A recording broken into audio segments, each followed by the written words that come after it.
நற்செய்தி வாசகம். யோவான் எழுதிய நற்செய்தி 20ஆம் அதிகாரம். ஆண்டவரின் உயிருள்ள வார்த்தைகள் 1, 2 மற்றும் 11-18 முடிய. வாரத்தில் முதல் நாள் அன்று விடியற் காலையில் இருள் நீங்கும் முன்பே மகதலே மரியாள் கல்லறைக்கு சென்றார். கல்லறை வாயிலில் இருந்த கல் அகற்றப்பட்டிருப்பதை கண்டார். எனவே அவர் சீமோன் பேதுருவிடமும் இயேசு தனி அன்பு கொண்டிருந்த மற்ற சீடரும் வந்து, ஆண்டவரை கல்லறையிலிருந்து யாரோ எடுத்துக்கொண்டு போய்விட்டனர், அவரை எங்கே கொண்டு வைத்தனரோ எங்களுக்கு தெரியவில்லை என்றார். மரியா கல்லறைக்கு வெளியே நின்று அழுது கொண்டிருந்தார். அழுது கொண்டே கல்லறைக்குள் குனிந்து பார்த்தார். அங்கே வெண்ணாடை அணிந்த 2 வானதூதரை அவர் கண்டார். இயேசுவின் உடலை வைத்திருந்த இடத்தில் ஒருவர் தலைமாட்டிலும் மற்றவர் கால் மாட்டிலுமாக அவர்கள் அமர்ந்திருந்தார்கள். அவர்கள் மரியாவிடம், அம்மா, ஏன் அழுகிறீர் என்று கேட்டார்கள்.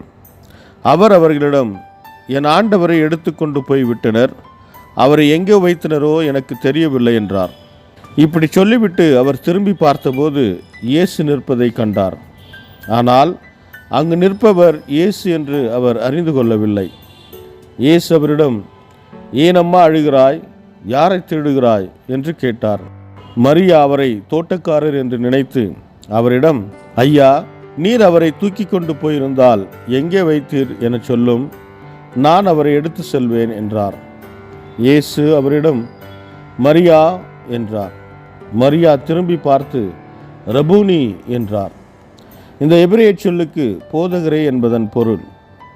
இயேசு அவரிடம், என்னை இப்படி பற்றி கொள்ளாதே, நான் என் தந்தையிடம் இன்னும் செல்லவில்லை. நீ என் சகோதரர்களிடம் சென்று அவர்களிடம், என் தந்தையும் உங்கள் தந்தையும் என் கடவுளும் உங்கள் கடவுளுமானவரிடத்திலே செல்லவிருக்கிறேன் என சொல் என்றார். மகதலே மரியா சீடரிடம் சென்று, நான் ஆண்டவரை கண்டேன் என்றார். தம்மிடம் இயேசு கூறியவற்றை அவரிடம் சொன்னார். இது வாழ்வு தரும் கிறிஸ்துவின் நற்செய்தி. கிறிஸ்துவே உமக்கு புகழ்.